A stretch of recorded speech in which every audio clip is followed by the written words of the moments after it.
Okay, looking at number 4, this says a manufacturer needs to make a cylindrical can that will hold 1.5 liters, and they give us the centimeters of that, which is what we're going to use, of liquid. Determine the dimensions of the can that will minimize the amount of material used in its construction. Well, if it's going to hold a certain amount, this will be our volume. If we're talking about the material used in its construction, that's going to be our surface area, because it's going to be all the material on the outside that makes this shape. So the shape is going to be a cylinder. So our picture is a cylinder. We're going to have a height, and we're going to have a radius. So that means that our primary equation is going to be our surface area. So for this one, surface area is the 2 circles. So we have 2, and then the area of a circle is pi r squared plus the area of the outside. So if we cut that and rolled it out, we would have a rectangle that we'd roll up and get the sides of the can. So that would be the height, to get the area of that, times one of these sides would be the circumference of our circle. So our circumference is 2 pi r. So that's kind of our length times width is our height. So in order to help us out, we need some kind of constraint. We need a secondary equation.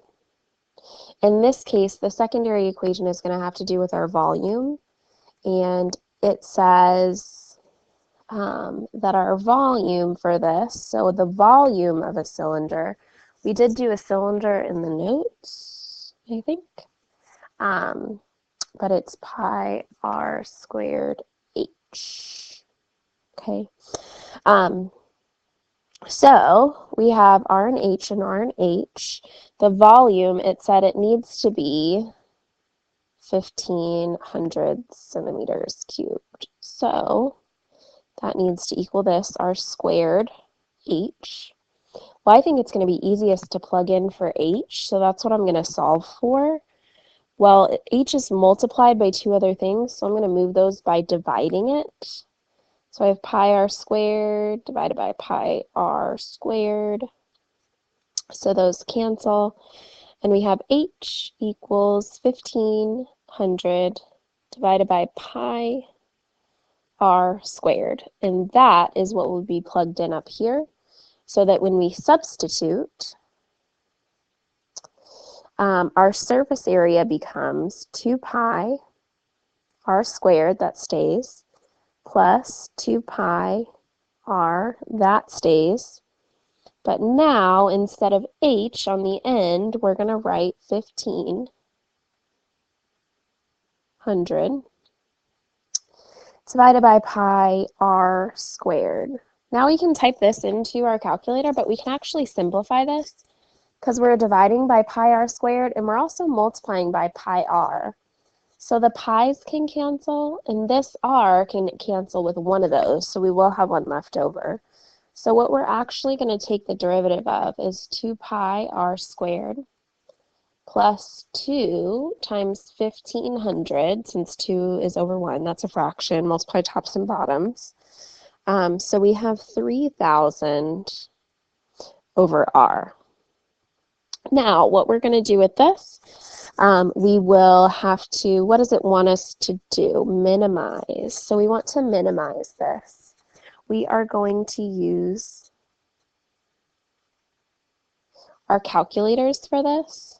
So again, that's F3 calc.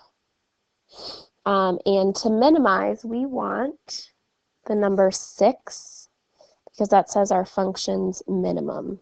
That's what we want.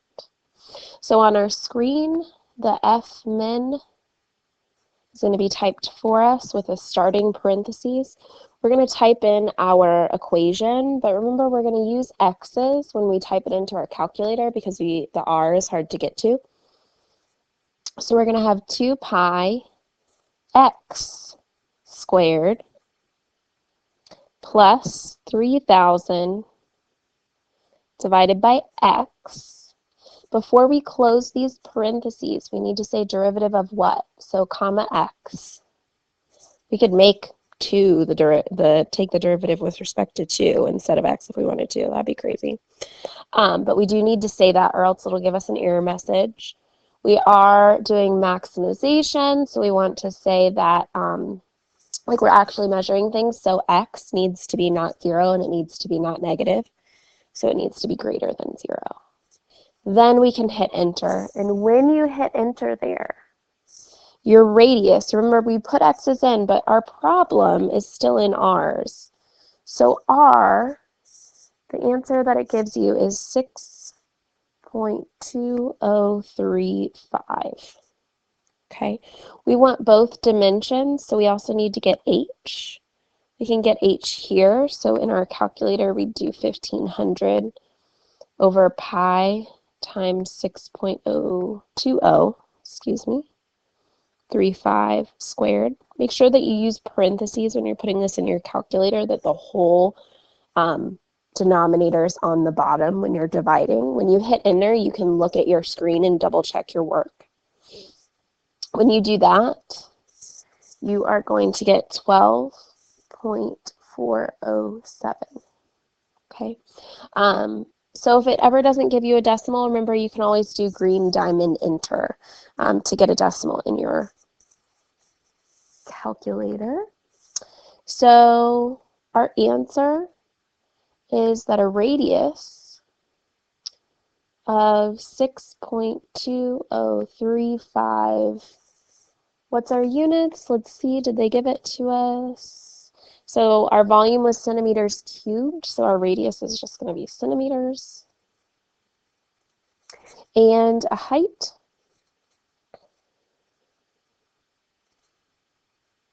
of 12.407 centimeters. Minimize the material used.